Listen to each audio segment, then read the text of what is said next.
So I spent the last couple of days, probably 2.5 actually, trying to get my head around using this Amethyst game engine in Rust.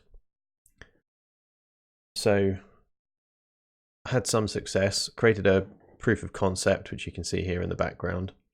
But I realized that essentially I started following the tutorial for Pong, and then I went a little bit in my own direction, should we say.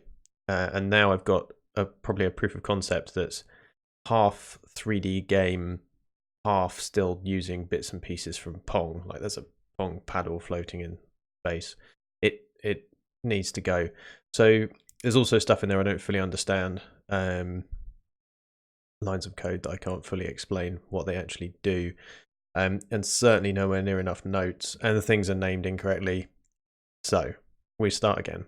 This is episode 1. This is new game, calling it Game of Life, episode 1.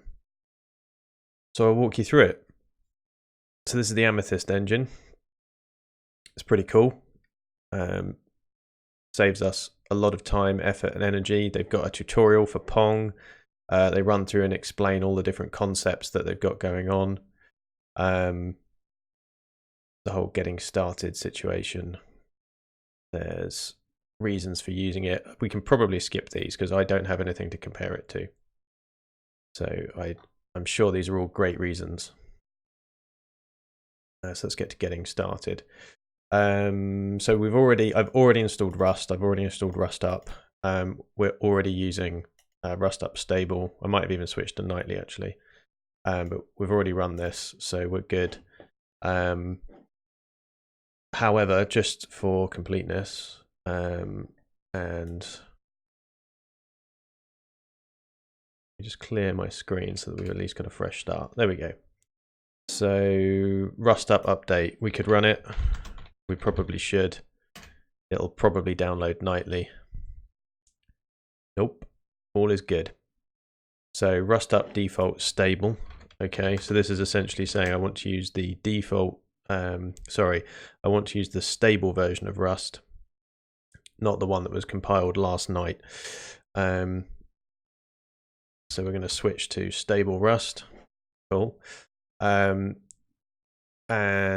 they suggest using the Amethyst CLI, which they say is the easiest. Might be shooting myself in the foot by not doing this, but I am going to skip that because they also have a manual set up here, and I think that might give us a bit more info as to what's going on. So let's set up a new project. Cargo new. I don't know, what should we call it? Game of Life is, spoiler alert, what I'm hoping to build, but with a bit of a twist. Maybe we could call it Advanced Game of Life. Or just Game of Life. Let's just go with Game of Life. It's Game of Life. Cool. So we've got a new Game of Life. So if I open up multiple windows at the same time, I don't think I've done this before on stream. Probably fine. Open up a folder. So we've just opened up Game of Life. You can see the proof of concept Game of Life that I created earlier. Over the last 2.5 days. But I want this to be a bit neater and a bit less of a mess. So we've got hello world. We've got a git ignore, and we've got our cargo file. That's it. That's the whole project at the moment. Game of Life 0.1. That's me. That's the edition of Rust we're using. Always use 2018 at the moment. It comes with a few extra bells and whistles. That is, I guess, guidance for how to use dependencies, but we're going to cover that anyway. We've covered it in previous streams, but we'll cover it again. So they're saying add Amethyst as a dependency in your cargo toml file. So we want to bring in, currently we've got a very empty project, like super empty actually.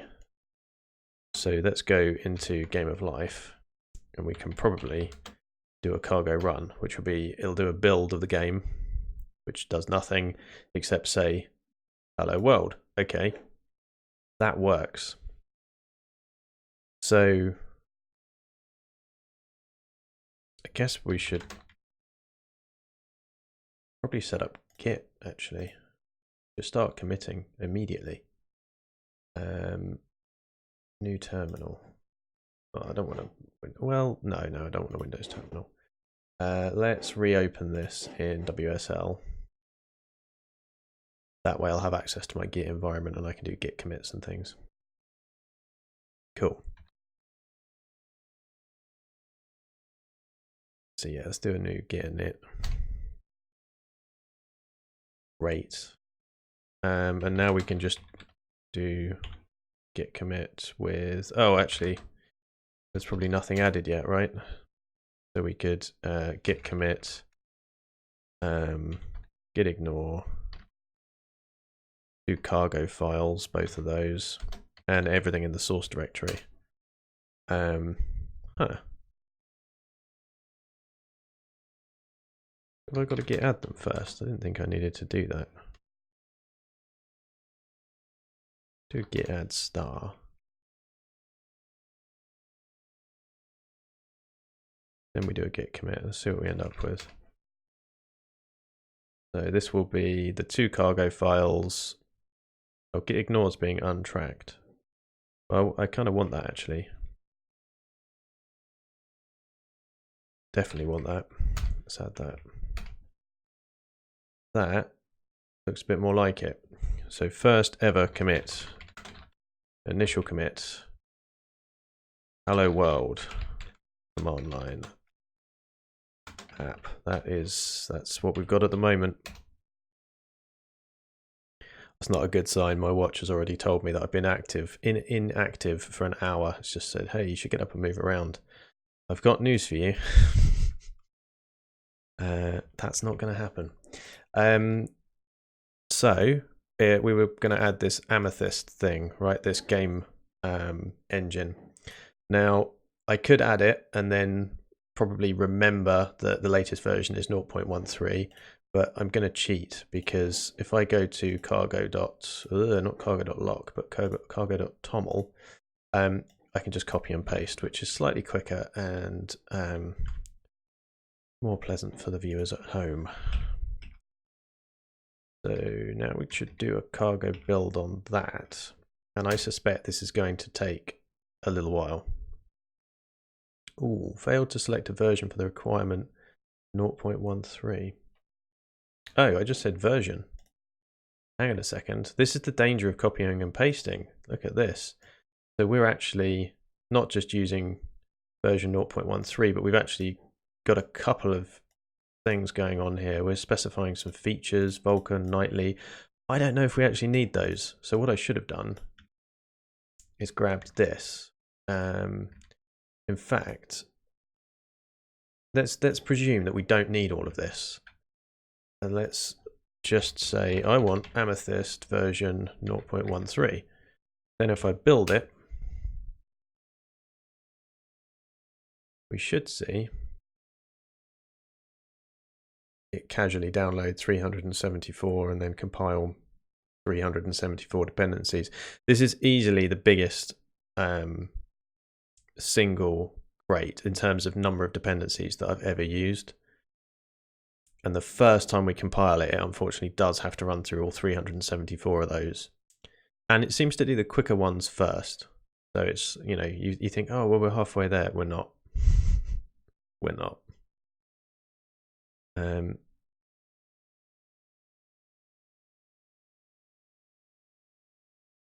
Whilst that's doing its thing, let's keep going through this manual.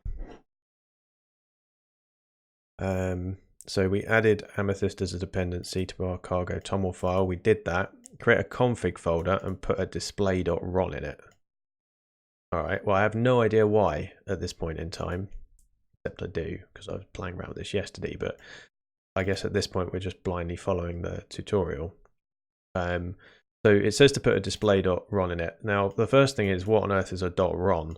Turns out it's Rust object notation. So in the same way that JavaScript has object notation, so does Rust. I discovered this 2 days ago. I was over the moon to discover this. It was super exciting. I'm sure I'm adequately conveying my excitement right now. And it turns out that inside our display.ron, we get to specify title and dimensions. So we don't know what those are for yet, but spoiler alert, they're going to be for the game window. Let's put those in. What did it want them in a config folder. Okay, so let's add. Oh, let's not actually. Hang on. Let's just check that this is doing its thing. You must specify at least one graphical backend, metal, Vulkan, or empty. So maybe we do need. Sorry, and I'm switching between two things, but it's slightly more time efficient.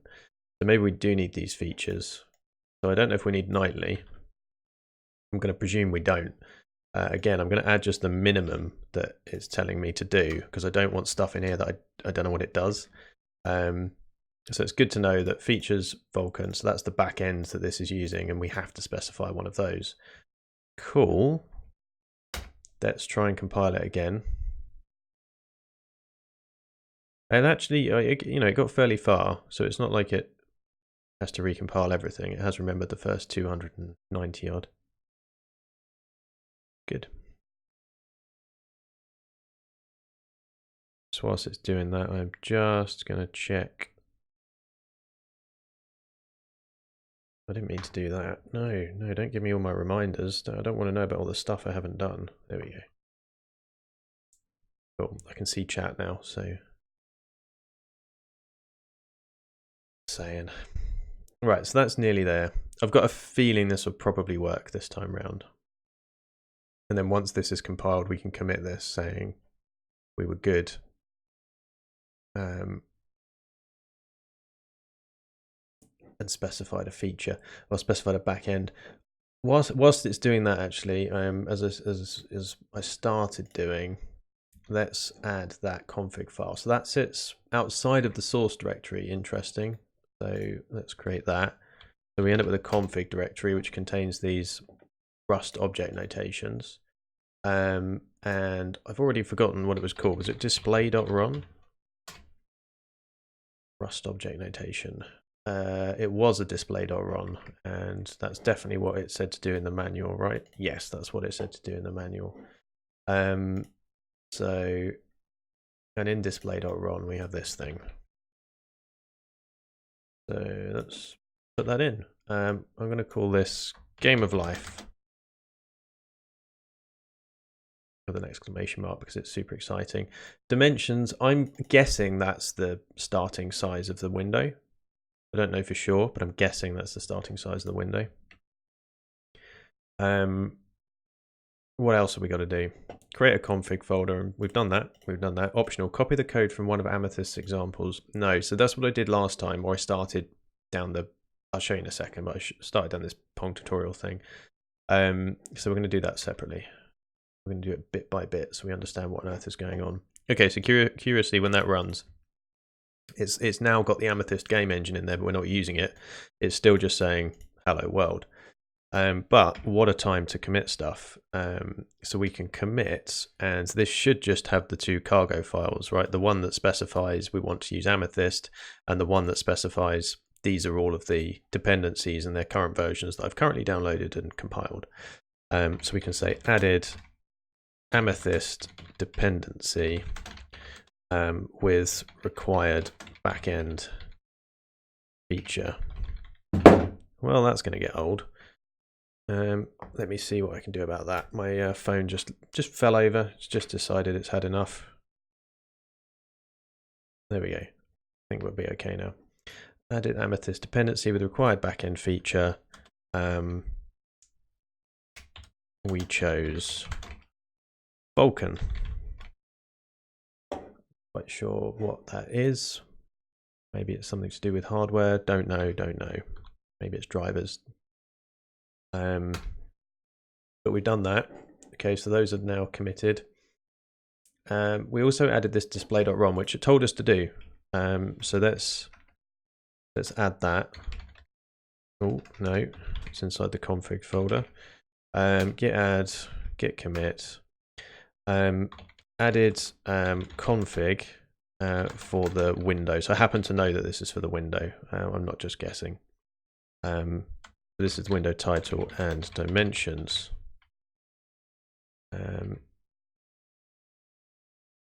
Cool. So we can compile that, I think, and nothing will change. Yeah, nothing changed.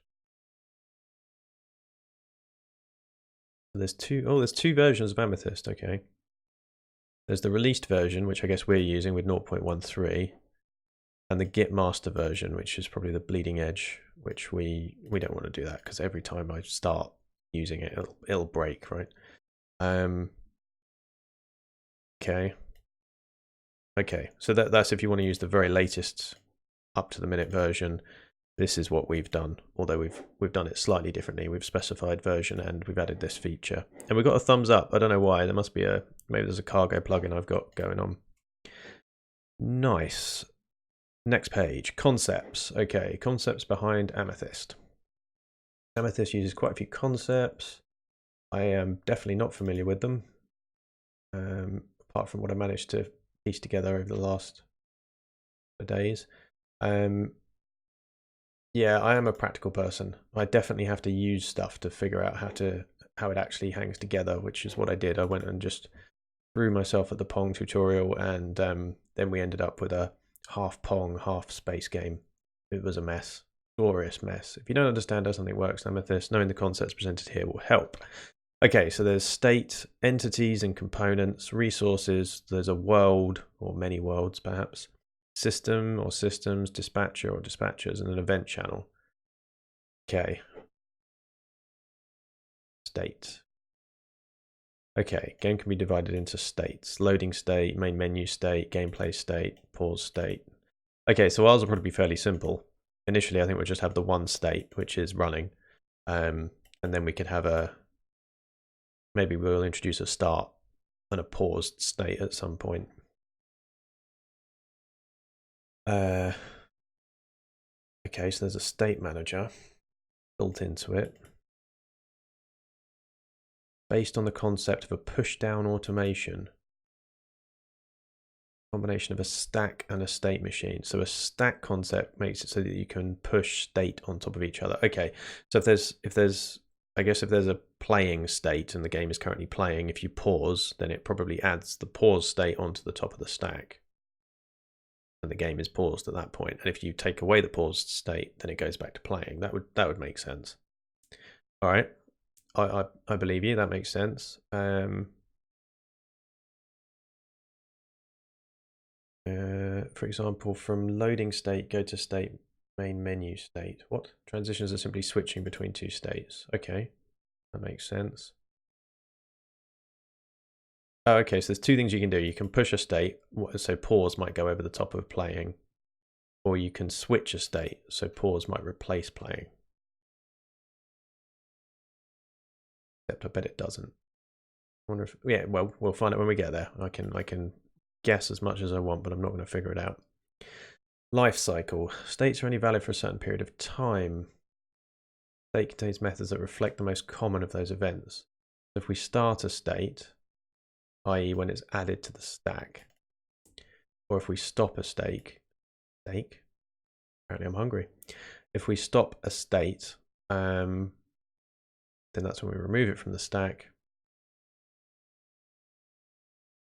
Hang on. No, state is pushed over the current one. The current one is paused. Oh, okay. So if we went from playing to paused and we put paused over playing, then the playing one would go to an on-pause state. And then the opposite from resume, handle event, allow easily handling events like the window, excuse me, closing or keys being pressed. Okay, that's useful to know. We're definitely going to have keys being pressed. Fixed update. This method is called in the active state.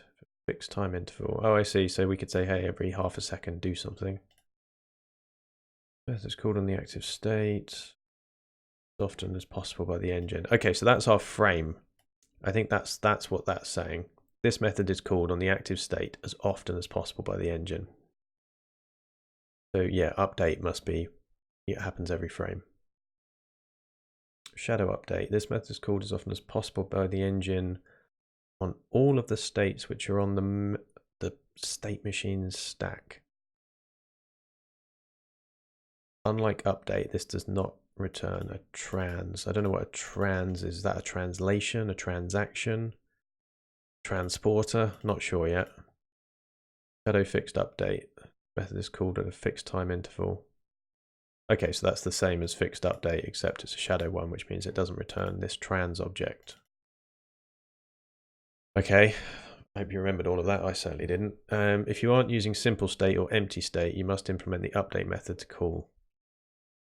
Okay, so simple state from memory was what the Pong game used to begin with. And if we're not using simple state, then we must implement the update. So basically we have to manually run this. If we're using some kind of more advanced state, we have to remember to manually run this. This line of code has to be present in there within the update method. Okay, that's definitely going to bite me at some point. States can have arbitrary data associated with them. This is the problem. I read manuals and then this is about the time I go, yep, I want to build something now. I'm learning things here, sure, but it's not action-packed, is it? States can have an arbitrary data associated with them. States also have internal data, which is of type T. Yeah, any type T. Okay. Well, that I seem to remember seeing that in Pong, or maybe another game, but I didn't fully understand it. If it returns, if there's nothing, then there's no data associated with a state. That makes sense. Hang on, what? This is usually used for tests and not for actual games. Fair enough. Game data is the de facto standard. Okay, so we're obviously going to use that. It's a struct containing a dispatcher. This will be discussed later. All right, so we have a dispatcher in game data. When calling your state's methods, the engine will pass a state data struct, which contains both the world. Okay, they mentioned a world further up here somewhere. It was in the list of states probably, which will also be discussed later, and the game data type that you chose, creating a state. Okay, so they've got a super simple example here. So I expect we can start replacing our main.rs at this point. So this is going to create a state. So we're going to have an external crate, amethyst, which we've already included with cargo. Great. We're going to use some of the functionality, like the bare minimum by the looks of it, of the amethyst crate. We're going to create a struct of gameplay state, and that's going to contain player count. Usually you will not have anything in this case. We have the number of players here. All right, well, I'll probably just leave it blank then. Simple state. Okay. Well, let's just put this in here. Introduce a simple state. And then run it. See what we end up with. Consider adding a main function. Alright, fair enough. I did just wipe out the main function, didn't I? Yeah, we don't need that. It's gone. So there's not actually going to be enough here. So something's going to have to go in main. Because otherwise this is just going to print hello world. It's not going to do anything. I'll just demonstrate that. Hello world, but it didn't do anything. It didn't tell me about any number of players. That's a lot of code indeed. Well, it is and it isn't. At least it's three distinct things. We declare the states and struct gameplay state. We did. In this case, we've given some data player count. We did, although we haven't given it an initial value. We just said it's a byte, so a maximum of 256. Then we implement the simple state trait for our gameplay state.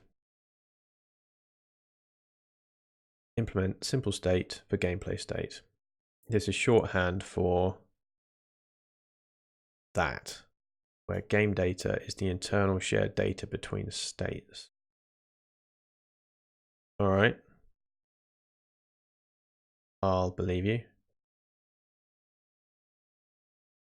So just to be clear, does that mean if I take away the rust sugar, it looks like that and will still compile? No. So where does this... I've obviously got my syntax slightly iffy. Hang on, I think I'm just being daft. This specifies here information. What was it? Game data, static, static, blah. Oh, so it's there. Actually, it's right there. Okay. Simple state is a shorthand for state. Okay. What if it's saying, actually, Craig, you should do this?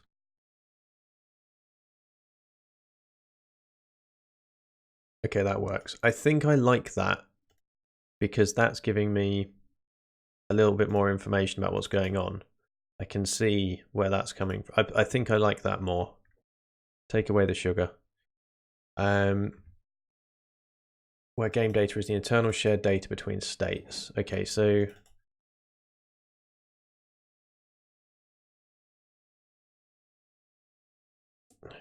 game data is the internal shared, what do we call it? Shared data between states.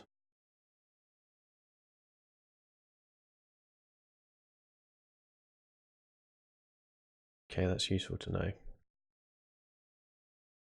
Now, if we want to change to a second state, how do we do it?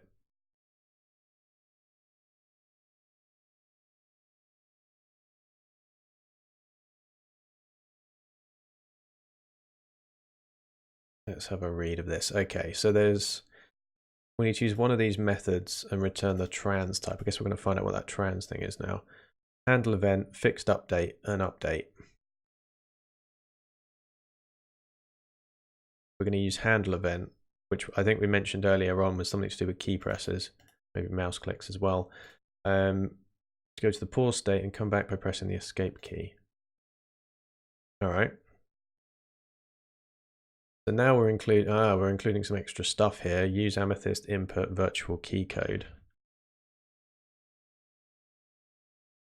So what do we should we commit this first of all before we go breaking this? Added a simple state, which is true. We did. Haven't really done very much more than that. Okay, now we're going to add this thing. And we had a gameplay state which contains a player count. Do we care about player count? Let's keep it for the moment. And then we've got a paused state. So fine. This time around we're using empty instead of game data because we don't have any. Oh, got to scroll. Systems that need to be updated. They're covered in the dedicated section of the book. All right, we'll come back to systems then. Instead of writing state events, we can instead use empty state.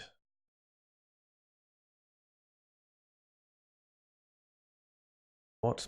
This time around we're using instead of game data. Oh, I see. So we're using empty state. So instead of this having a bunch of information in it. I think I understand. This is where it starts to lose me.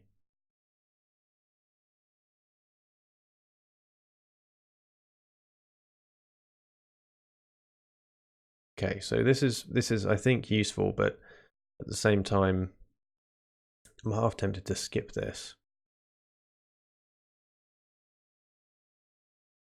Handle event. If let state event window event. If is key down. Well, okay, let's grab this. So this is empty state for gameplay state. So there's an on start. I wonder if we can take this and just put it in here. Thing is, we haven't even got anything. We don't even have a program yet. We can't see anything. So this, yeah, maybe is a bit much to be adding this right now. Happy to do it though. Pause the game by going to the pause data. I mean, does this? Yeah, I think I'm gonna skip ahead because I kind of want to see something, right? So we're on state, okay, and there's a whole bunch here about event handling. We'll come back to entity and components and resourcing. World, fetching a resource system.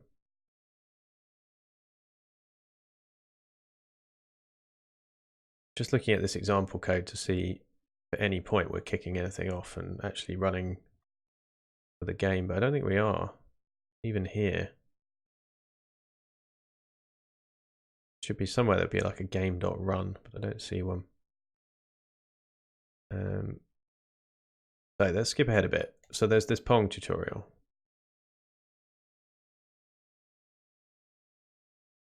Right, setting up the project. We did that bit, we're all good. We did that bit, we're all good. We're not calling it Pong. Use amethyst. I don't know what we're going to need yet, so I'm not going to put everything in just yet, but we'll fix that in a second. We've got a state, so gameplay state. We've got one of those, and instead of simple state, we've got this thing going on here. Implementing a simple state teaches our application what to do when a closed signal is received. Oh, okay, so maybe it would already handle being closed. That's good. We've got a better main function. Okay, this might do something now. Let's see what happens. I'm gonna get rid of that paused state because we don't need it. Get rid of that as well. We'll come back to that. Let's run this. So what happens now? Nothing. Okay, we've lost the hello world, but it does compile. Oh. Apparently we need a logger. Sure. So we put that in main, do we? Oh, did I close main? Oh no, I'm on the wrong one. There we go. So what does this do? Let's try running this. Just find out what this one line does. Nothing. Why would I add a logger then? Alright, we're going to leave that noted out because I suspect it probably does something that we need. We've already got our display config sorted out. That's up here. Display.run. We've got our title. We've got our dimensions. This window dimensions, app root, display config. Okay. So this goes in main. So this is doing something now. This looks like we're getting somewhere. So we're setting the application root to the current folder, which I guess is here. Display config path. So that's that is saying take our app root, look in the config folder, and then you'll find display.run. All right. Just check that still compiles. Oof. Cannot find function application root directory. Okay, now remember I skipped something up here. Here. I think we need this. So instead of just having use amethyst prelude, we've now got use amethyst, and then within that we've got prelude and renderer, apparently for rendering stuff in 2D or 3D. No, 2D. This is the one we actually need. I'm not even convinced we need any of this yet. Just leave that note out. See if that runs now. Consider prefixing with an underscore. Display config path. So we can explain what this line does. Needed for application root directory, etc. Okay, that's useful. Go back down. So we set up a logger that didn't seem to do anything. Does it do something now?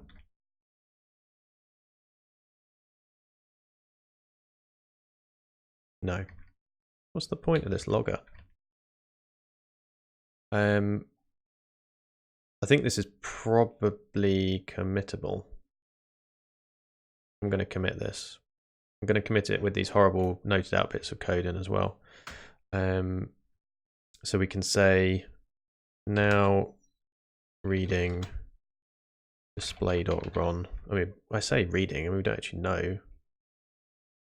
Assumed we are now reading display. Fine.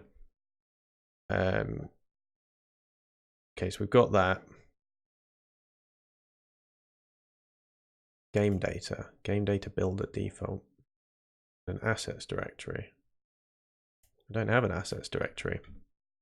Okay, let's find out what happens here then. So let's grab that. And that's called Pong. I suspect that wants gameplay state.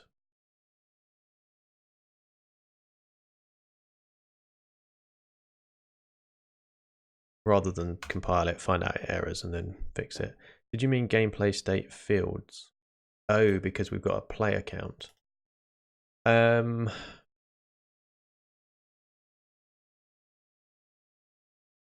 Yes. But I think instead of player count, let's go with life forms.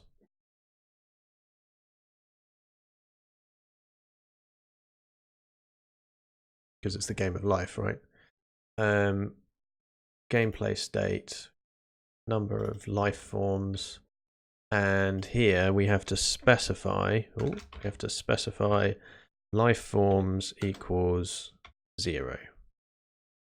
Is that the right syntax? I don't think it is. I think that might need to be brackets. We'll find out in a second.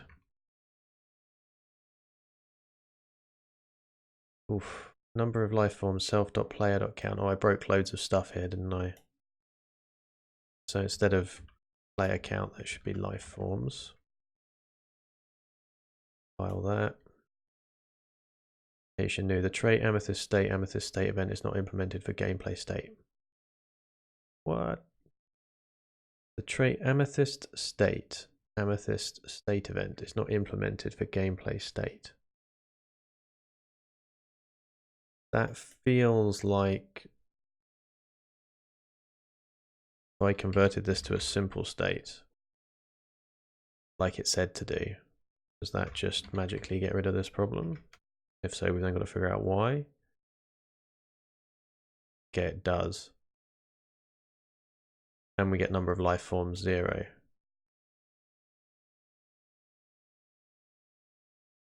All right. I don't understand, but I'm going to stick with simple state for now. Just so we can move a bit further with this. Warning, no logger detected. Did you forget to call amethyst start logger? I think forget is a strong word. But I guess now this is committable, right? It spits out the number of life forms. So game starts, as far as we can tell. Game starts and command line prints number of life forms. Ow. I just scraped my arm on the desk. Not good. Clearly too much passion for this game. Okay, what did I just do? Sorry, I started doing things I'm not saying. So I've committed that, and then I immediately just went to note out this, sorry, not note out, bring back this starting of the logger thing. Because here, oh, it was running that whole time. Interesting. I had to control C out of that. So here, it was previously complaining, saying, hey, you haven't outputted any logging information. Okay, so this is pretty cool. So this line, amethyst start logger, initializing amethyst, gives us a bit of info. I don't think that's going to help me right now, but that's useful. So amethyst logger is now running. Yay. All right. Can we get it doing something else? Setting up basic rendering. After preparing the display config, yeah, we got one of them. Yeah, we're all good. Yep, to actually use it. Yes, we'd like to use this. Game data builder. Last time we left our game data builder instance empty. Did I? I'm not sure. I'm not sure I did anything with that. Oh no, I did. Okay, so there's nothing in it. Just a default game, whatever a game data builder is. I guess the clue's in the name. Is empty. So what are we doing here? So here, game data equals game data builder default, which we've got. This is what we've got. But then it runs this thing called with bundle. And that seems to require a rendering bundle and some kind of default backend, and creates a new rendering bundle, I guess. Then with plugins, so I guess this rendering bundle is a plugin. Render to window.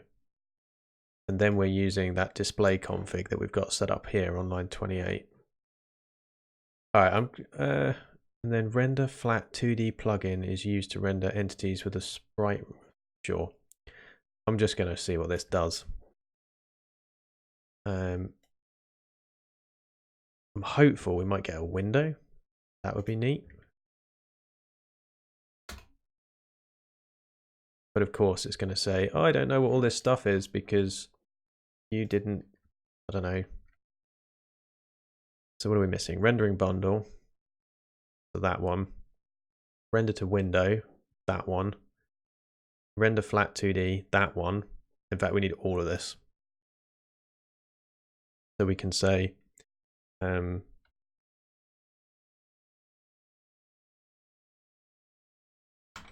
renderer is used to display a window, we think. I'm guessing from my antics recently. And there's still stuff in here we're not using. World thing, I must have blindly copied and pasted. Yeah, line 44, I blindly copied and pasted let mute world equal world new, and it's not used. Tyler's helpfully letting us know. Way, we got a window! Yes, look at this, great. It says game of life, just like in our RON file, game of life, fantastic. And it does precisely nothing. Can I resize it? I can resize it, look at this. And is that just running this entire time? Yes, with 0 life forms. And if I close it, oh, look at that, we get some debug. Wasn't that a magical journey? Let's commit that. We now have a window that appears with a title when we cargo run. Happy days. All right. See what's next. Here we're adding a renderer bundle. Bundles are essentially sets of systems pre-configured to work together so you don't have to write them all down one by one. Cool. Sounds lazy, I like it. The rendering bundle has a difference to most other bundles. It doesn't really do much by itself. Okay, so we have to use with plugin. And we then say we want to render to a window and we want to render flat 2D. Those plugins will equip our renderer with the ability to open a window and draw sprites to it. In this configuration, our window will have a black background. Okay. Oh, I see, so we can pick our background. No, I think the emptiness and darkness of space adequately sums up the functionality of this game right now, so I'm okay with that. And then they were drawing paddles. I don't want a paddle. Like, I really, really don't. I want probably a square or a triangle or some kind of basic shape.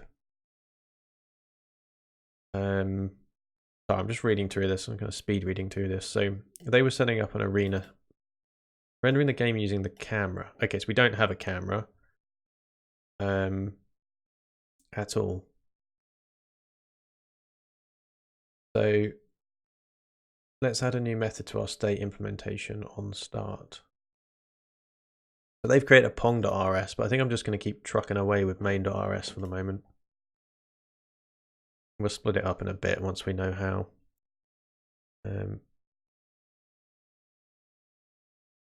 Yeah. So they have an initialize camera function. Creates an entity that will carry our camera with an orthographic projection. Does anybody know what orthographic means? I certainly don't. Orthographic. Relating to being or prepared by orthographic projection. The art of writing words with the proper letters. Oh, that's orthography. Fine. Drawing stuff, probably. The area in front of the camera has a horizontal x-axis, vertical y-axis. Okay, so initialize camera. So, okay, a couple of things. So we have an arena apparently. So apparently we've got some kind of constant going up here. arena height, arena width. It's 100 by 100. Okay, fine. All worlds need a size. It's 2D at the moment. Fine. Kind of want this to be a bit more than the 2D game of life, though. Initialize camera. Okay, we've been over this. I kind of don't like this all going into main, but yeah, let's do it. Do it for now. Let's create an entity that will carry our camera. Oh yeah, we read this. There's a 2D thing. All right, I mean, let's just see if that compiles. Use of undeclared type of module transform. Okay, so if I go up, I probably skipped a bit. Oh yeah, look at this. Transform. Or transform, transform.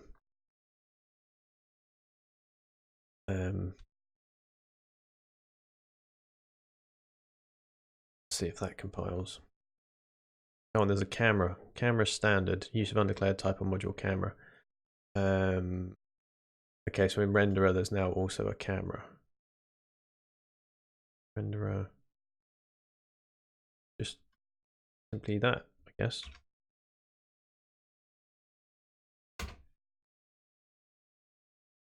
All right, a couple of warnings. The fact that we've got initialized camera not being used. That's basically what it's saying. It's saying, fine, I can compile initialized camera. What you have written makes logical sense to me, but you're not actually running it anywhere. And we've got our game of life window not doing anything. Fine. So I'm going to say added a initialize camera function. So added, I mean, we added that. That's what we did. We did it because we were told to, not because we understood why. Not a good sign. So they've got an on start in simple state. We've got an on start. Okay, fine. We're with you so far. So the state data containing nothing that we care about, game data, which also seems to contain two things that we're not really caring about, is a structure given to all state methods. The important part of its content is the world field. The world structure stores all of the game's runtime data, i.e. the entities and components. I'm guessing when we have life forms in this, they're going to be entities or components. I don't know which. Then we got down to here. We're initializing our camera. We've got our arena height and width and all the rest of it. Oh, there we go. I was confused by the green lines. I thought, why is that not gone away? We committed that code. These creates an entity that will carry our camera. Oh yeah, then we got stuck on orthographic. Then I wondered about 2D. The area in front of the camera has a horizontal x-axis and a vertical y-axis. The x-axis increases moving to the right and the y-axis increases moving up. All right, so 0 is bottom left. The camera position is the center of the viewable area. When we position the camera with set translate XYZ. Oh, XYZ, there's a Z. Okay. Camera position. Position. That's not. Let's fix that. Camera position. We can even, should we say initial camera position? Or is it just set camera position? Fine. Middle of the game area, so that 0, 0 is the bottom left of the viewable area. Oh, that's what we guessed. Okay, good. And arena width, arena height is the top right. Fair enough. We've also shifted. Yeah, I did notice there's a Z-axis with a 1.0 there. This is to make sure that the camera is able to see the sprites that sit on top on the XY plane. We don't have any sprites. Sprites, for anyone wondering, are things that are drawn. I think they're typically PNG files in this case, in the case of Pong, and it's like a little graphic texture or something. Orthographic projections are a type of 3D visualization on 2D screens that keep the size ratio of the 2D images displayed intact. They're very useful in games with actual 3D, like Pong. Perspective projections are another way of displaying graphics more useful in 3D scenes. Well, we are going to be in 3D. So does that mean instead of... Well, hang on. The word orthographic doesn't appear over here. How do we get a perspective projection? Okay, one for the mental notes. To finish setting up the camera, we need to call initialize camera. Yeah, our compiler was moaning about that a minute ago. If I can get through, look at all this debug. Do we need all of this? I'm not a fan. What's the point? If you've got this much debug, it's just noise. From the Pong states on start method. Okay, so somewhere we had a state. I mean, they're using Pong, we're not. We're using simple state. We have simple state on start, so it must be this.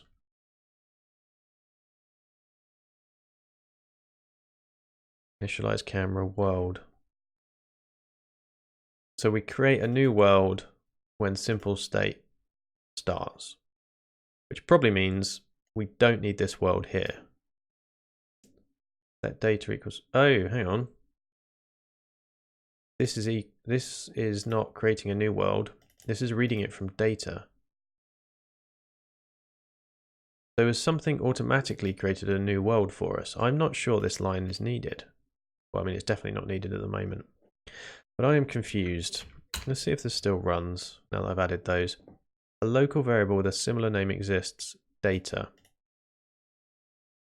Okay, so in the compiler, or rather when you're compiling Rust code, if you're not going to use a variable, which up until the moment we added this line, we weren't going to use the variable data, it will complain if it's an unused variable unless you put an underscore.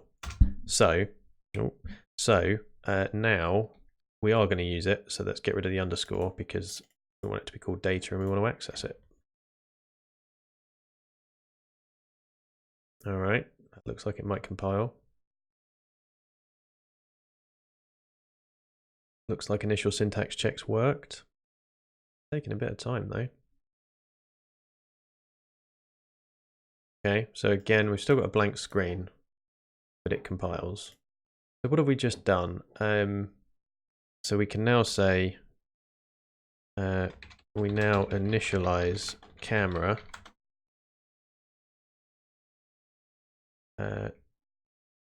This is not great, is it? Initialize. My brain hurts. I think that's how you spell it. We now initialize camera. You know what? It's right there. I can just read it. There should be 4 eyes. Have we got 4 eyes? Yeah, great. We now initialize camera on start of simple state.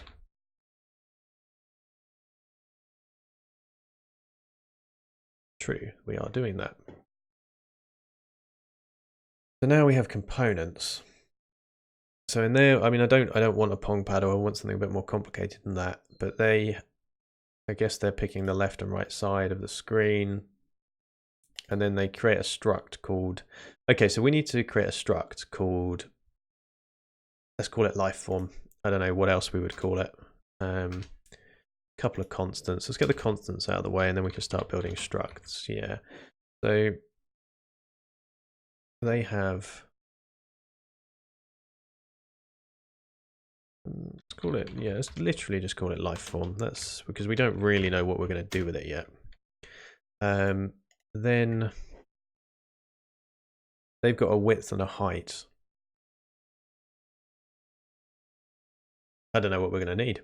We probably want, I guess, we probably want an X and a Y position. I guess that could be an F32. Yeah, we're happy with it being a floating point 32-bit number. I'm a bit lazy, so I'm just going to copy and paste that. And I'm predicting that our life forms are going to exist in 3D space. Like a regular. Okay. So in this case, they're going to create paddle. Fine. They've specified a height and a width for their life forms. Well, for their paddles. I mean, Could do that. I'll do it, but not because you told me to. Life form.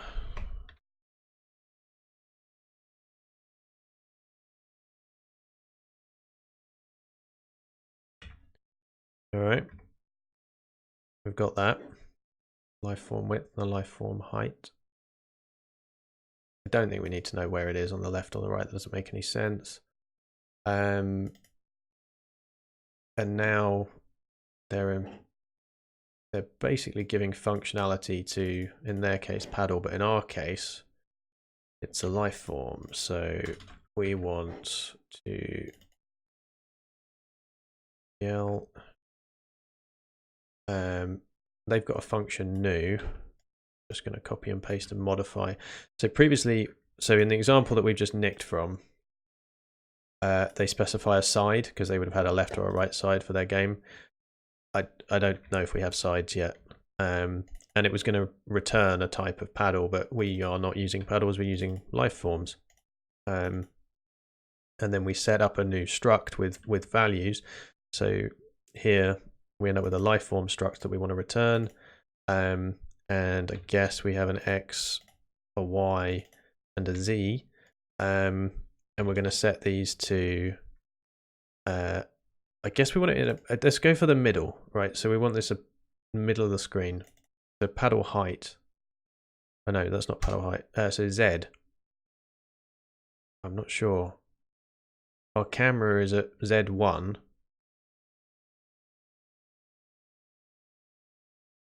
So I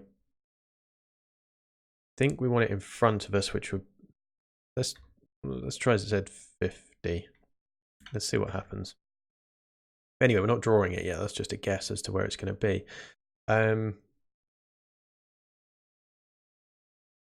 Implement the component trait. Oh, okay. So then we have to implement this. So now we implement component for life form. So this is important, apparently.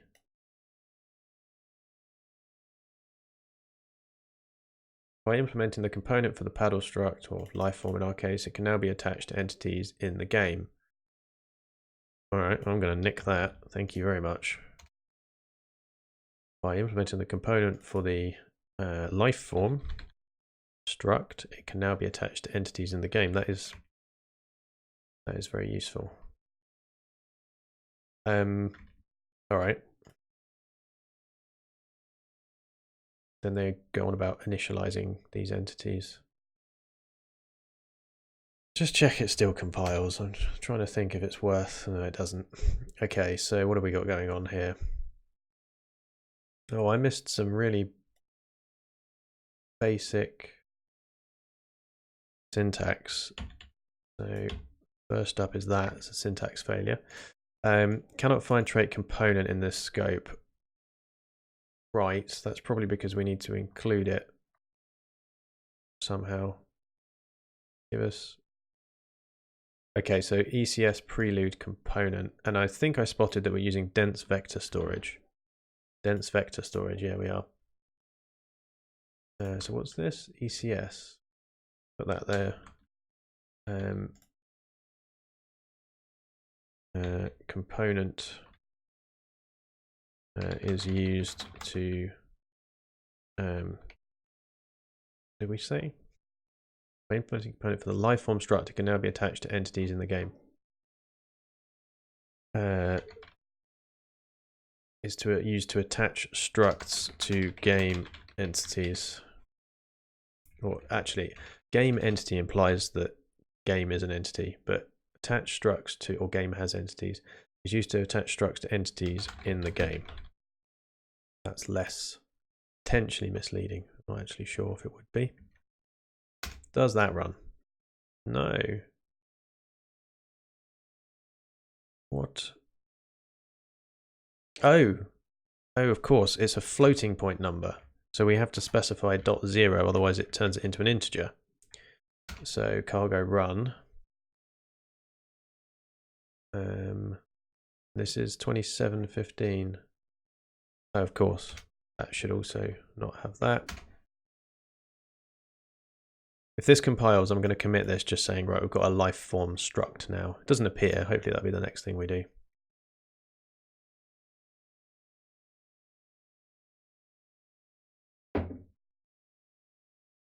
All right, that runs. It doesn't give us anything useful. So we can say life form struct and related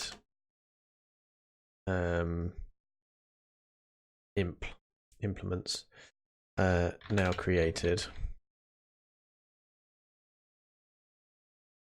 All right.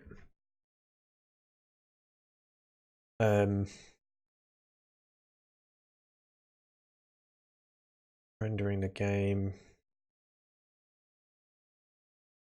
Hang on, have I scrolled up too far? Oh no, we got to here. This is where we were. Yep, so we've got this. We've got that amethyst transform ECA. Oh, hang on, no, what? Amethyst core transform. Oh, yeah, we got that. So this is a different initialize. So this is initialize. I mean, they said paddles, but I'm going to go with life forms.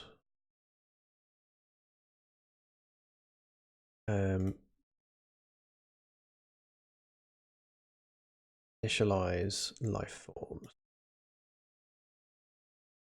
And it takes the world as an argument. Fine. So we've got a left transform and a right transform. Right, do we? Because we're creating two entities. Well, let's not. Let's create one. Let's create a life form. Left transform, right transform. Let's just go with transform. Correctly position the life form. This is getting old. The arena height divided by 2. So bang in the middle. Left transform, or just transform in this case. Hang on, let's read this first. Left transform, set translation XYZ, paddle width. Oh, I see. So one of them would draw half the width, half the height, whereas this. Yeah, I'm not sure what's going on there. So let's just run transform. Set translation XYZ. Correctly position the life form, create a life form entity. And I noticed that this is paddle new side left, but there's no such thing as a side left. We don't have sides. And we don't have paddles either. So, but we do have a life form, so throw that in. And we don't have a left transform, we just have a transform. No, we don't want to commit yet. We do want to see if this runs, and does it do anything? Cannot find value paddle width in this scope. Oh, I missed one. Okay, so there's paddle width been replaced by, real shocker, life form width. Edge of my seat with these variable names. Okay, we're getting loads of warnings for unused code. I really want to tidy that up in a bit. In fact, I might. That's 3 warnings, all because of the same line of code. Okay, I don't see anything there. I don't have a life form, so I'm just gonna remove this line because it frustrates me each time we run the game.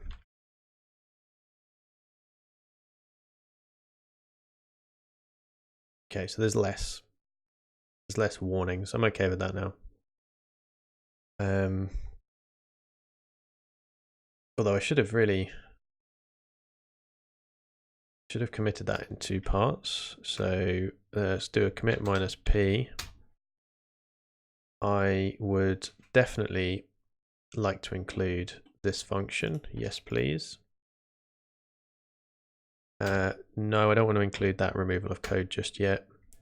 So I can say added function initialize life forms.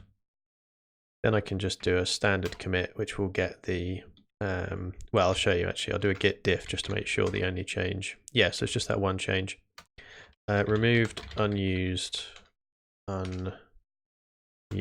world variable. Fixed. Yeah. All right.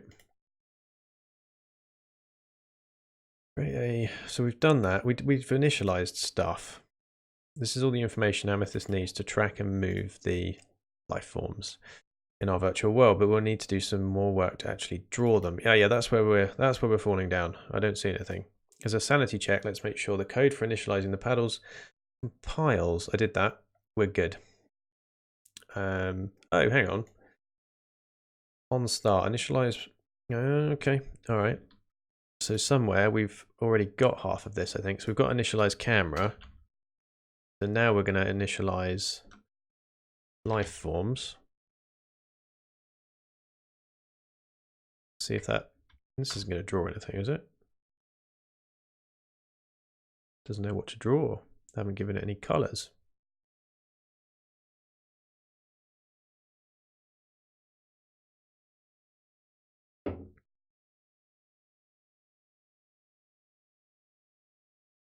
That didn't go well.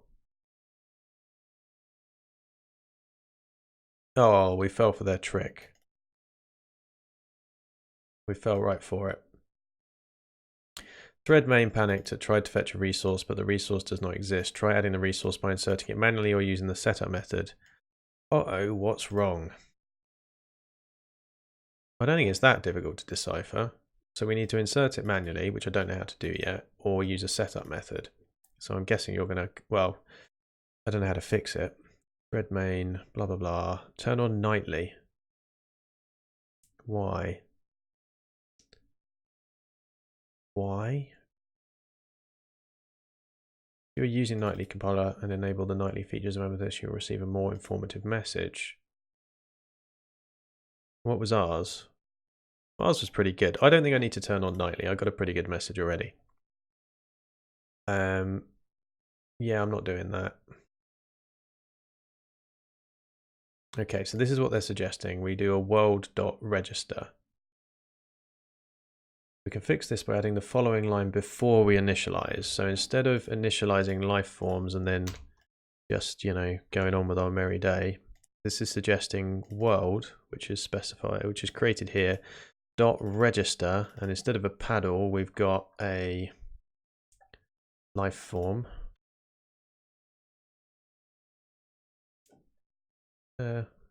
Register life form. So is that just registering the idea of a life form, or is that registering a specific life form? I wonder. I wonder. Probably. I don't know. All right, that didn't immediately throw an error. Oh no, but it was the runtime. Oh, bash the mic. But yeah, it was a runtime error, so wait for it to compile and run. All right, that did an error. No, no, all good. Cool. What did we just do? Oh, that was it. We just registered. Okay, so we registered and initialized life forms, which again is true, but it's not drawing anything. I really want it to draw something. Oh, hang on, there might be a better way. This is rather inconvenient. You need to manually register each component before it can be used. There must be a better way. When we add systems to our application, any component that a system uses is automatically registered. Any component that a system uses is automatically registered, okay? We haven't got any systems. We have to live with registering the paddle component manually, or life form. Okay, so this feels like it's a, hey, when you get to systems, remember this thing. Hang on, what? Amethyst has a lot of internal systems. Amethyst has a lot of internal systems it uses to keep things running. That we need to bring into the context of world. These have been grouped into bundles for simplicity. We can add these to our application's game data using the with bundle. Oh, so that's what that does. We can add these to our application's game data by using with bundle. Similarly to how you would register a system, we already have render bundle in place. So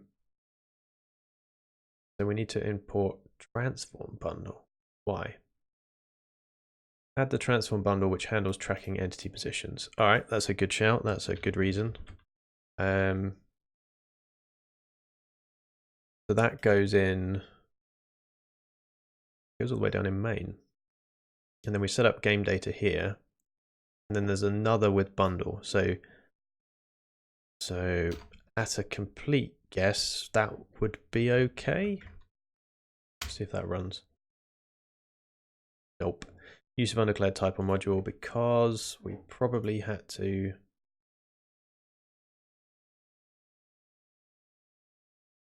include it up here somewhere.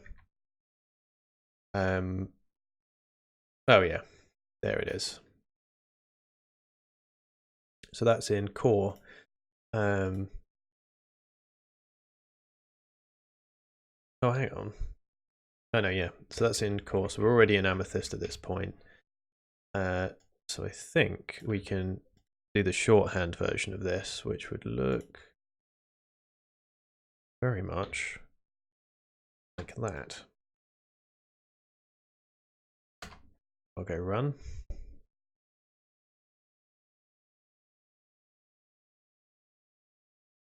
All right, it got past the compile stage pretty much.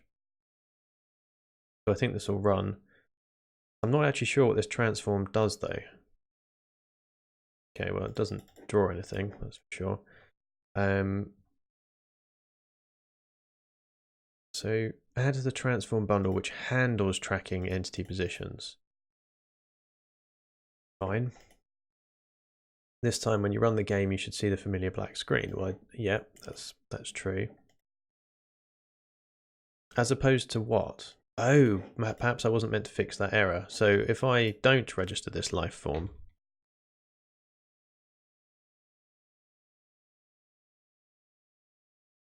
okay, so that is instead of needing to register the life forms as it described. All right, I can get on board with that. So I'm guessing this will run. Oh no, right, process didn't edit. So okay, so I don't understand what this is doing. To do, the manual says to add this instead of running, or it suggests, it doesn't say outright.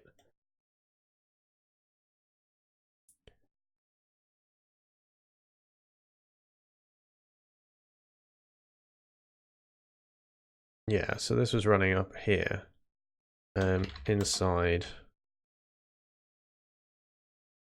However, doesn't seem to work as described.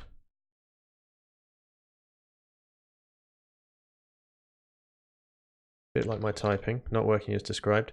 Maybe we should try removing it. But not right this second.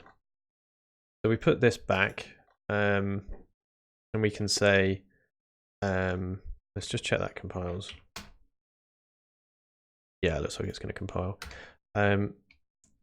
Added transform bundle, but not sure if needed. That compile, still compiling. Okay, we've got our blank game, good stuff.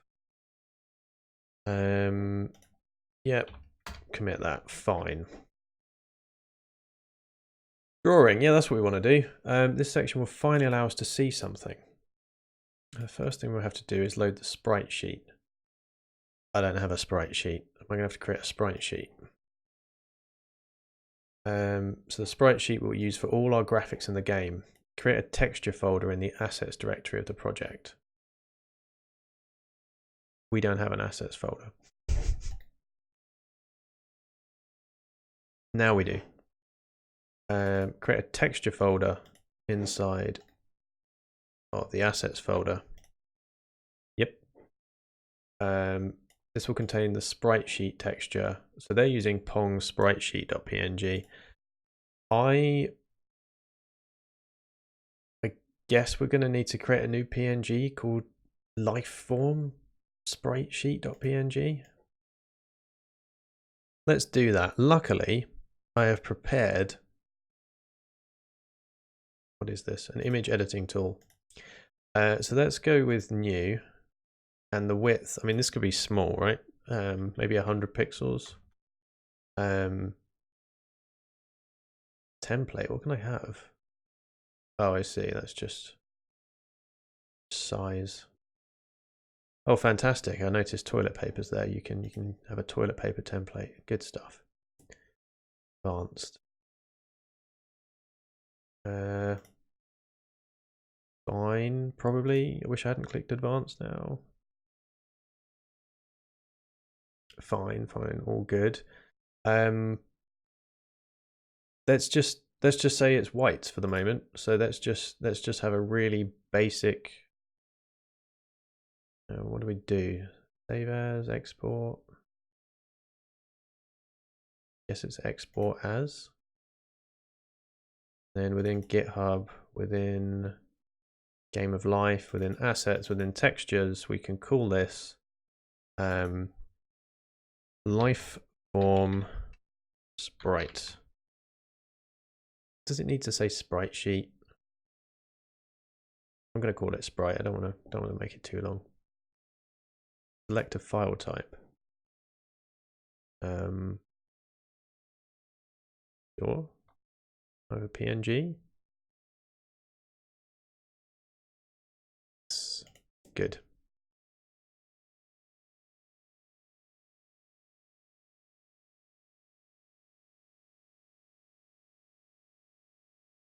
I don't really care about the comment or the creation time.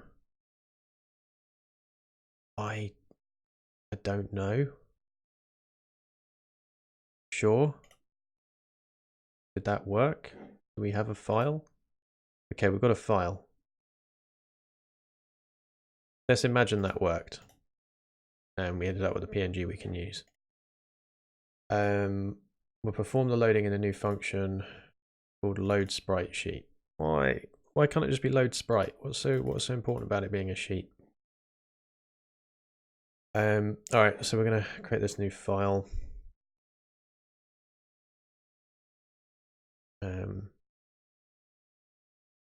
Where are we going to put it? Put it here. This file's getting a bit out of hand, isn't it? Hundreds of lines now. I think we'll split this up in a bit. Load the sprite sheet necessary to render the graphics. Okay, good. The texture is the pixel data. Texture handle is a clonable reference to the texture. Okay, cool. Maybe that will make sense to me one day, but right now, not so much. Not so much. The loader is an asset loader, which is defined as a resource. It's a loader. Okay. An asset loader. So it's not an entity. So it's a resource. It's not an entity or a component.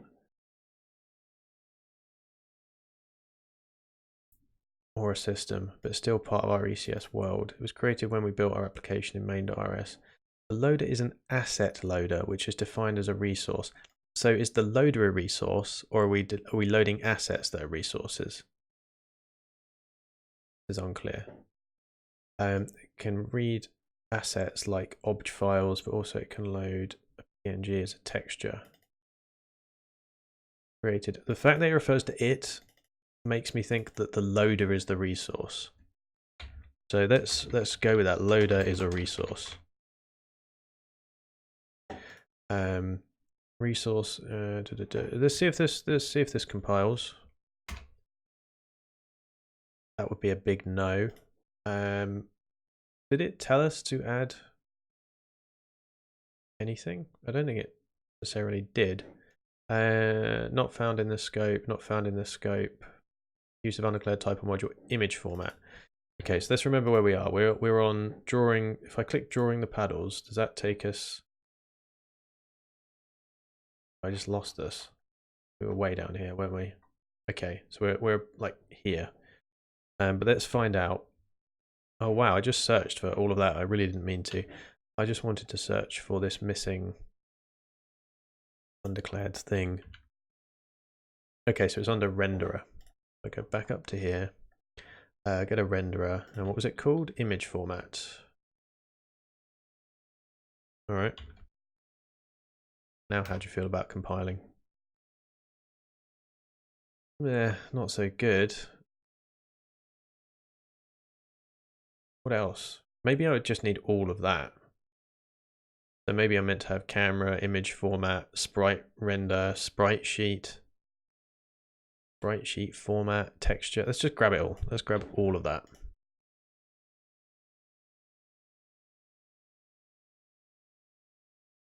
I'm just going to say needed for sprites. And then this is happy. That's still a no. Handle. Oh, okay, there's another one. Handle we should have had as well. That's under assets. Oh, we don't have assets at all. Just been completely ignored. Okay. Try that. So close. Oh, but this is a different problem. This is saying that the signature of our function, load sprite sheet, should return a handle with handle sprite sheet, but it didn't find anything. That I can fix. Probably because we're missing some code from their example. So let's head back down to like here somewhere. Drawing, yep. So we had these 3 dots. So the asset storage texture, that thing, is also a resource. This is where the loader puts the texture. That's why it's called texture storage. Okay. So we can say texture storage is a resource.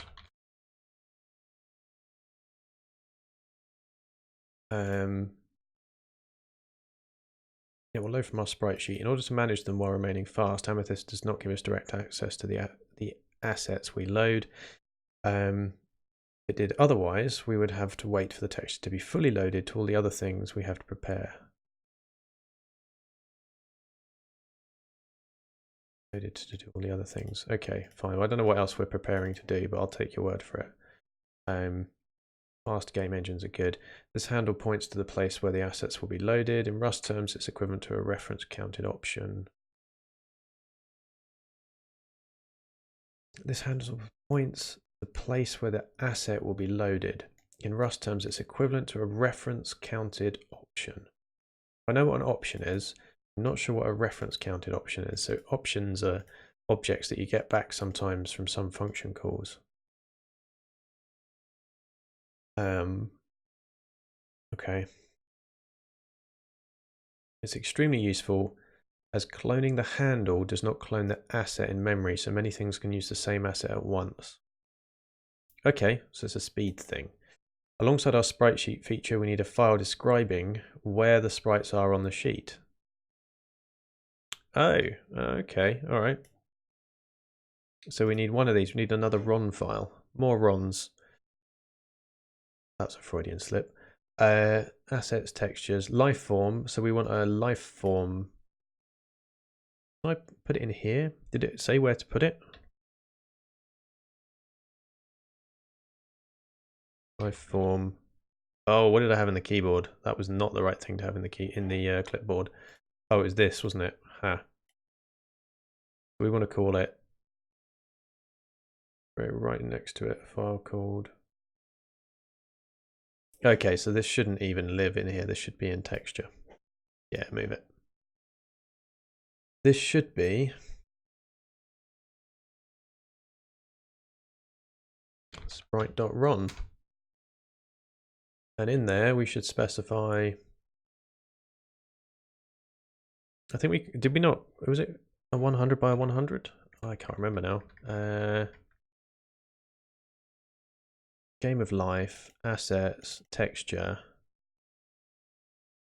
Tell me all you know about this PNG. Okay, it's 100 by 100. So texture width is 100, texture height is 100. Fine. So at the moment, I think I'm just saying there's 2 sprites in here. We only want 1, actually. There's 1 sprite in here, and it takes up the entire size of the sprite sheet. I guess that's why they're called sprite sheets. All right.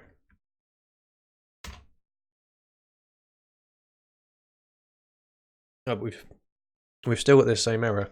Okay, so we haven't fixed it yet. I go here, load sprite sheet. So we've got the second half of this function now. See what this does. So this loads another loader, another sprite sheet. Oh, you know what? Oh, actually, I don't know. What's this? So why does this load stuff twice? And this is also loading up the Pong sprite sheet, which is wrong. It should be lifeform sprite.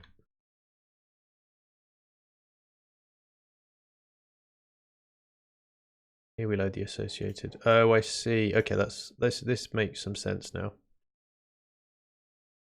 This loads up. This loads up the entire PNG file. This essentially applies the logic of what part of that PNG file are we drawing or rendering. Loader will take the file containing the sprites. Yep. Please note the order of sprites declared in the sprite sheet file is also significant. They are referenced by the index in the vector. If you're wondering about the ball sprite, it does not exist in the image. Okay, so if you swap things around in our run file, then things will draw oddly. So far so good. We have a sprite sheet loaded. Yeah, let's check that actually. Let's see if that runs. Because this will now return, because we haven't got a semicolon on the end of here. This whole function will return whatever loader.load comes back with, which should be a handle to a sprite sheet. That looks like it's going to compile. Cool. Okay, I still don't see anything on the screen, so it's loading our PNG file now, but it's not doing anything with it. So inside initialize, I mean, they've got initialize paddles, we've got initialize lifeforms. Let me do a quick git commit. We now load the sprite PNG for lifeforms. I think we load it into memory. And we do. Inside initial paddles, we construct a sprite render. Okay, so inside initialize lifeforms, we need one of these. Not clear on where.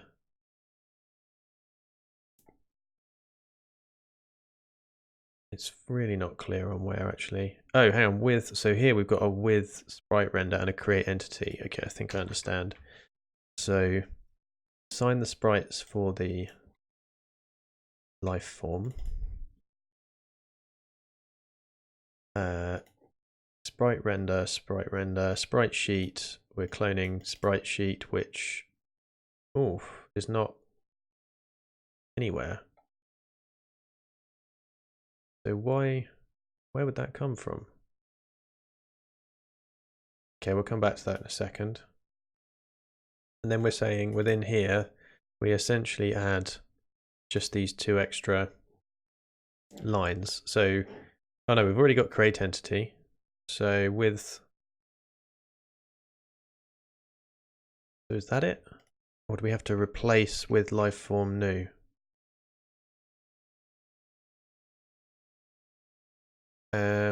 All right, so this is looking reasonably good. Oh, there we go. They've changed the function signature. So instead of just passing in world, we're also now passing in a sprite sheet. So where I was confused where this was coming from, we can now say it's basically being passed in as an argument, which means when we call initialize lifeforms here, we're also going to need to add in a second argument. So somewhere here, I'm looking for something that says world and then, aha.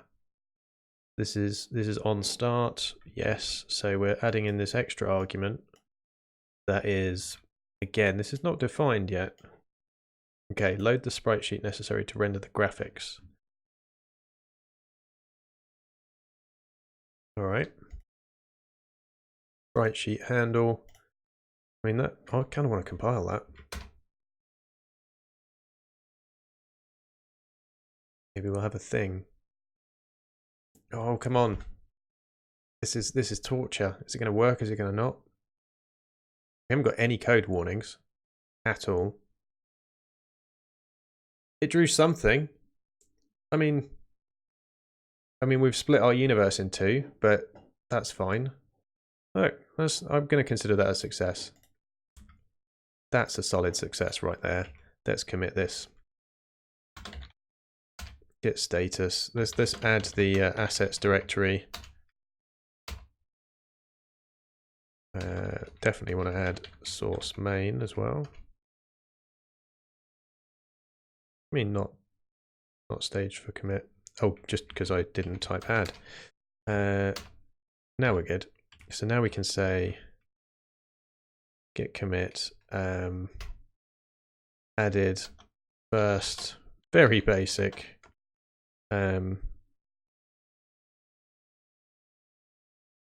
Yeah, let's just call it a basic sprite. It now renders on screen. Happy days. So have a look at that again. That's this. So I'm gonna guess that it might be a bit too close. So what if we moved ourselves back? So just to explain, so this is the X, the Y, and the Z that our camera initially is starting from. So if I move it to 10, we're either going to get closer or further away. I'm genuinely not sure which.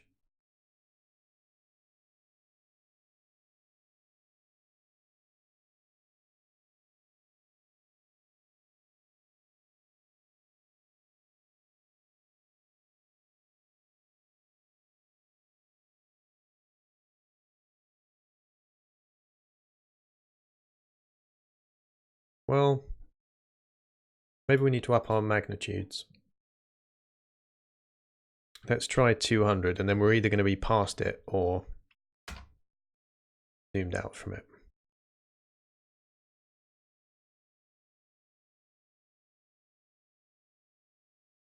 Just a little bit faster on the compile time, and then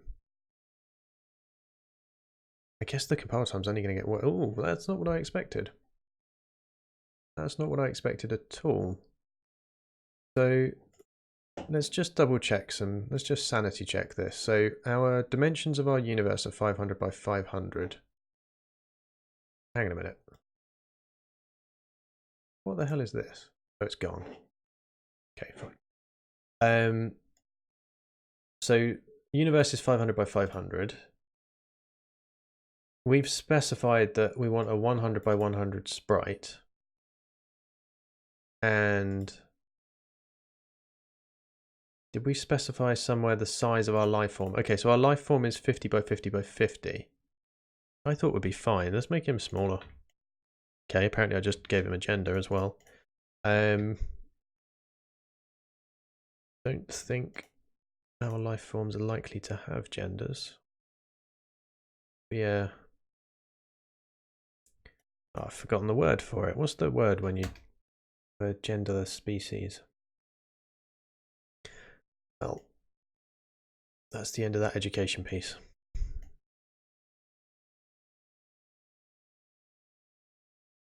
Okay, well in their case they'd be saying, right, you got Pong. In our case, I'm saying I don't understand why half the screen is white. So we've made the life form smaller. Okay, let's just check everywhere we read data from this life form.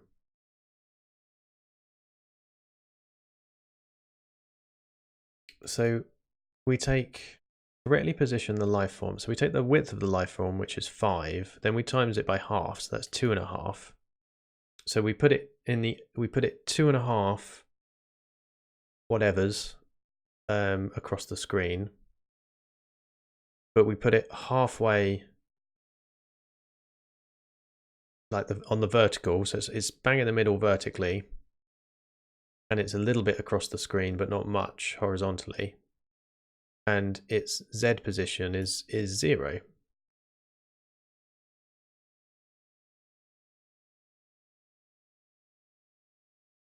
What if its Z position wasn't 0? What if it was 100?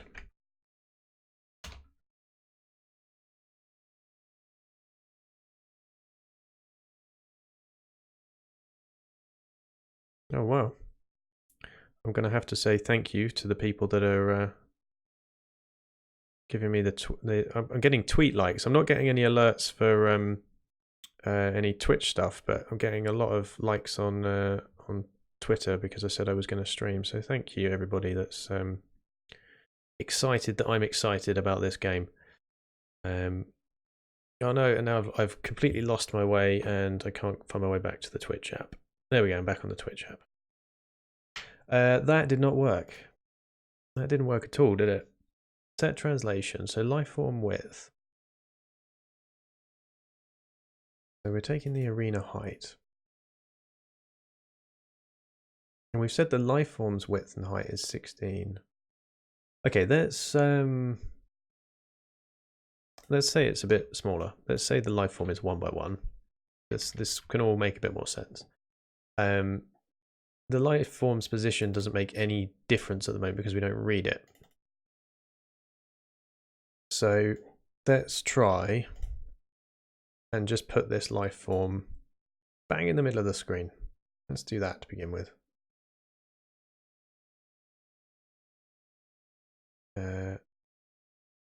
Yeah, lifeform width. Why did I do that? I wanted the arena width. I'm trying to save time by copying and pasting. I'm just going to delete stuff and there we go. So correctly position the lifeform. Yeah, I think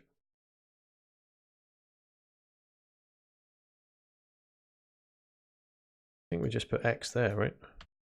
Yeah, that's simpler. I'm just checking. This is Game of Life. This is definitely in the right place. I'm not in the other editor. No, because that's the proof of concept Game of Life. So I'm definitely in the right place. Let's try and compile this again.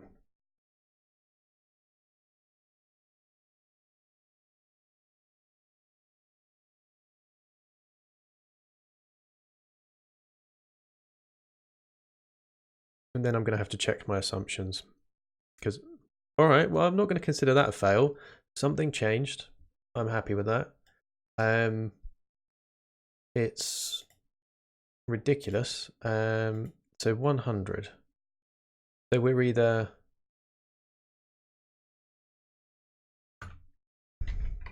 Let's try 1,000. And then if this doesn't work, I'm going to do a negative 1,000.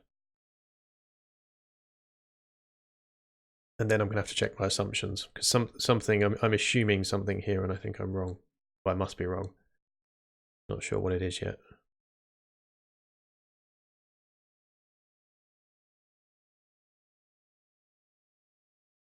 I'm gonna suggest that we're not zoomed out, but we've flown past. So if I set this to minus 1,000,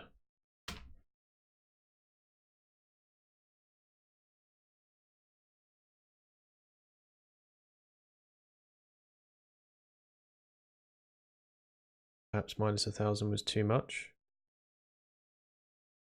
or 1,000 was too much. This is weird. Correctly position the life form. So we're positioning it. We're saying x, y, minus 1,000. I'm just gonna scale this up a bit. I know this is just guesswork at this point, but something is.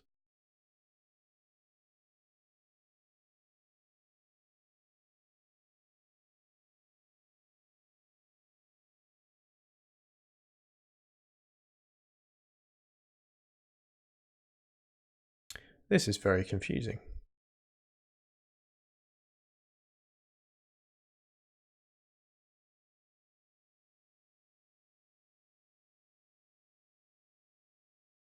Okay, so 1,000 and it takes up the whole screen. 10,000 and it's gone. But also 1,000 and it's gone.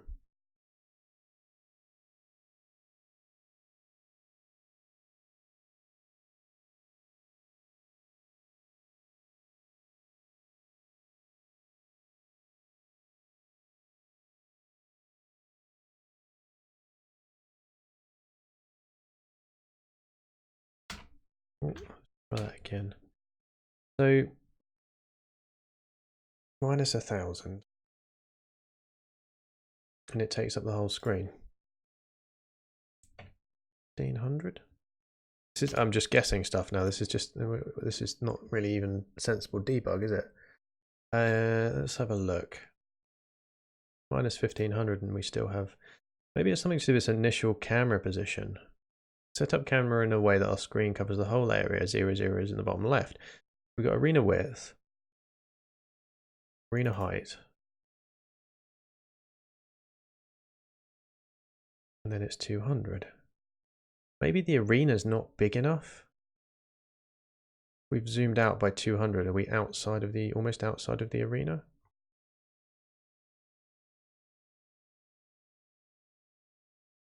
Could make our arena 1,000 by 1,000. Curiously, we don't have a depth.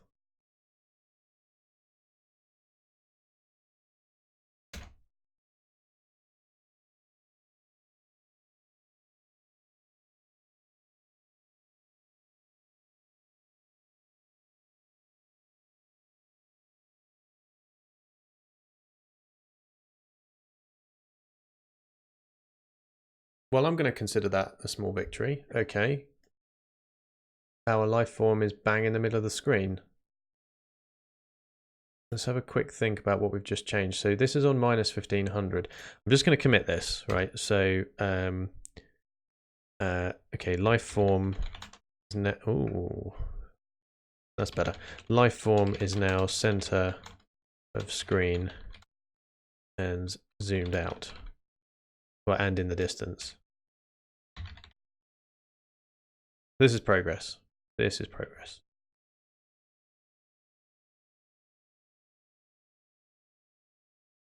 So we've increased the size of our arena. We set our life form height to be only 1. So it's 1,000th of the size of the arena. But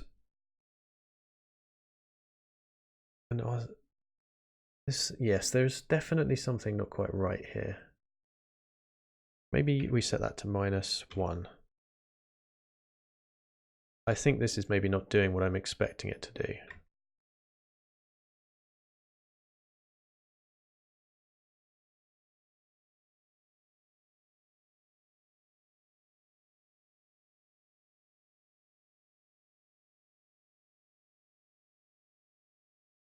Only one way to find out. I'm not sure anything changed. I genuinely don't believe anything changed there whatsoever.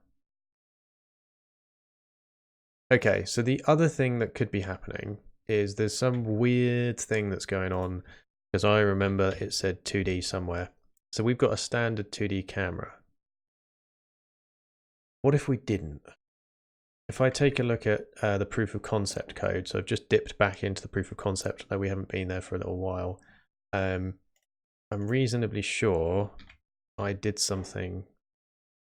Oh, maybe I didn't. Maybe that was still 2D. Or maybe it was in this file. Okay, so here I just tried changing.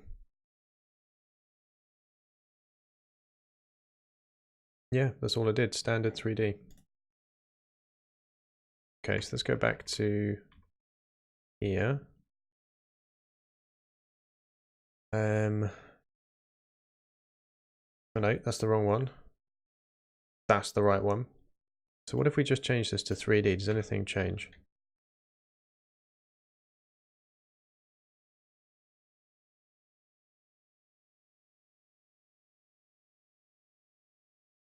All right, it zoomed in a bit. And what if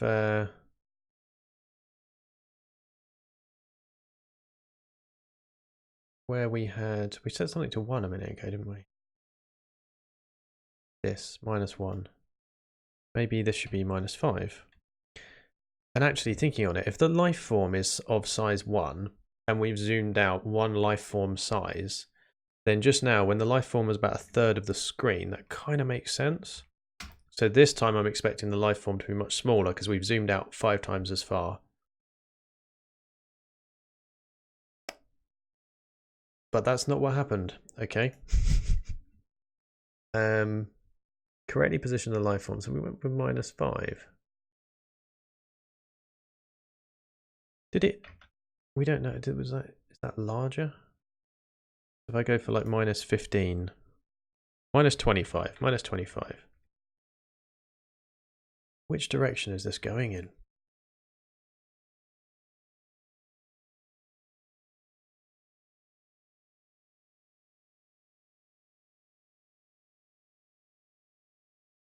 Once we figured out what direction this is going in, I can supply some notes. I want to say that's zooming out. So if I do -100,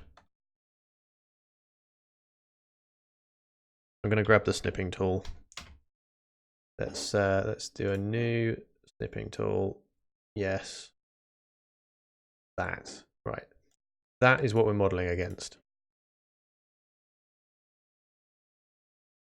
Just realized I'm super hungry. I might have to eat something. Yep.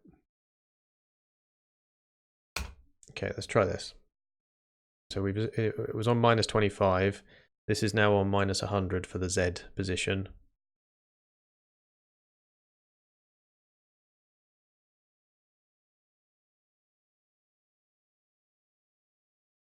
That is slightly smaller.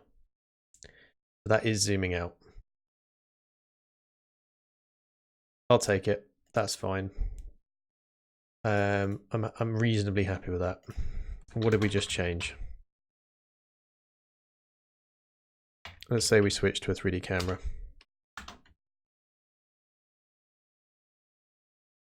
Which is true. Don't know what it means, but we've done it. Alright. So the next thing we're going to want to do involves moving around, I think. Like, can we like move side to side, back and forth with the keyboard?